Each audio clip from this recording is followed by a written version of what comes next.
Hello guys, welcome to YouTube channel study with Preeti. Guys, बात करने वाले हैं बीपीएससी टीआरई 4.0 को लेकर बहुत महत्वपूर्ण अपडेट। कैसे आप लोग की मेरिट बनेगी टीआरई 4 में। अगर टीआरई 4 आप सभी को देना है तो इससे पहले वीडियो आपके लिए बहुत ही महत्वपूर्ण रहने वाली है, क्योंकि कई सारी चीज़ें ऐसी होती हैं जो आपको पहले से जान लेना चाहिए, ताकि आप जब परीक्षा हॉल में बैठें तो आपका दिमाग जो है सेट हो कि हमारी किस तरीके से कट ऑफ बनेगी, किस तरीके से मेरिट बनेगी। तो अगर ये सारी चीज़ें पहले से क्लियर होती हैं तो ज़्यादा बेटर होता है। दोस्तों, अब मैं बताने जा रही हूँ इसके बारे में कि कैसे आप लोग की मेरिट बनती है। तो सबसे पहले अगर आप इस चैनल पर नए विजिट किए हैं, चैनल से जुड़ जाना, क्योंकि यहाँ से आपको टीचिंग एग्जाम से लेटेस्ट सारी ऑथेंटिक अपडेट सबसे पहले दी जाती है।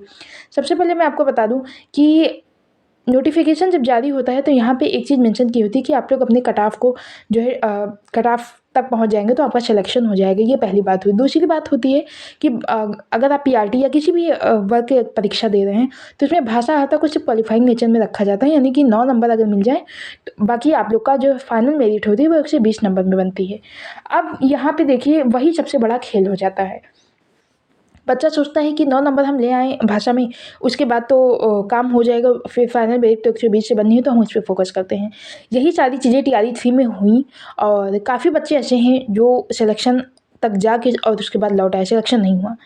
भाषा आता में 9 नंबर पाए और उसके बाद जो है अपना फोकस 120 नंबर पे करते हैं और 120 नंबर पे कट ऑफ तक जाके नंबर पा जाते हैं। यानी जितनी फाइनल कट ऑफ, यानी सपोज करो कि 80 नंबर कट ऑफ गई किसी विषय में, तो 80 नंबर तक उनका भी नंबर है और जिस बच्चे का सिलेक्शन हो उसका भी नंबर है, लेकिन दूसरे बच्चे का जिसका 80 नंबर है उसका सिलेक्शन नहीं होता है।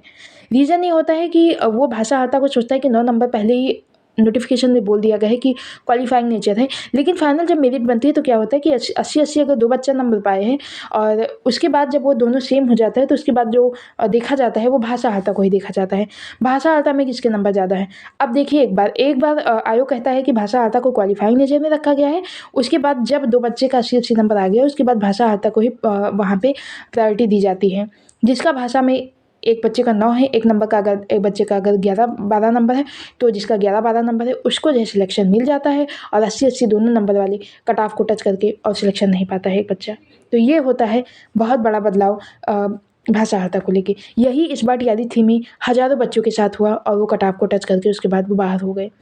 तो ये सारी अपडेट थी, तो इसीलिए मैं आपको बता दूं कि आप 120 वाला पेपर तो अच्छे से दीजिएगा ही दीजिएगा, लेकिन अगर आपके पास समय बचता है तो भाषा हाता को भी ढंग से दीजिएगा। ये मत सोचिएगा, कुछ बच्चे ऐसे होते हैं ना कि 9 नंबर कर लिए, 10 नंबर क्वेश्चन कर लिए सही उसके बाद वो अपना सब्जेक्ट वाला किए 120 वाला, और उसके बाद अगर 2-4 मिनट समय बचता है तो बैठे रहते हैं, सोचते हैं भाषा हाता तो क्वालिफाइंग है। ऐसा नहीं करना है। अगर आपके पास समय बचता है, थोड़ा सा समय बचा के भाषा हाता को भी ढंग से कर लीजिएगा, क्योंकि कभी कभी होता है कि आपको 2 बच्चे अगर ऐसे हैं तो फिर उनको सिलेक्शन मिल जाता है, आपको भाषा हाता की वजह से हटा दिया जाता है।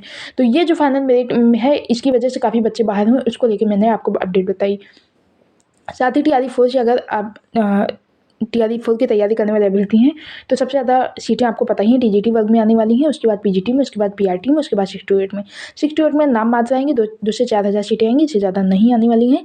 और उसके बाद अगर मैं बात करूँ कि यहाँ पे स्टेट के बारे में, तो स्टेट फेज़ 2 टीआरई 4 के पहले होना संभावित दिख रहा है, तो इसलिए चैनल से मैंने जुड़ जाना। यहाँ से आपको जो भी अपडेट होगी सबसे पहले बताई जाएगी। अभी के लिए इतना ही, मिलते किसी अपडेट के साथ किसी और वीडियो में, तब तक के लिए धन्यवाद।